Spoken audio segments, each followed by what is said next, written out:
You ask Tiger to solve. This deals with linear equations with one unknown. The final result is x equals 7/5. Let's solve it step by step. Group all constants on the right side of the equation.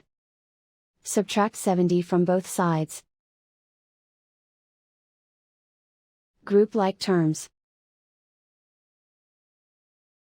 Simplify the arithmetic.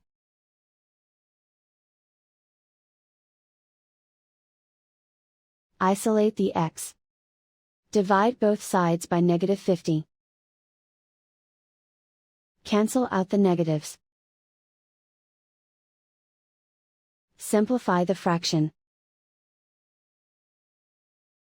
Cancel out the negatives.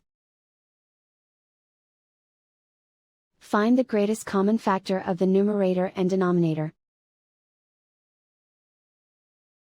Factor out and cancel the greatest common factor. And so the final result is x equals 7/5.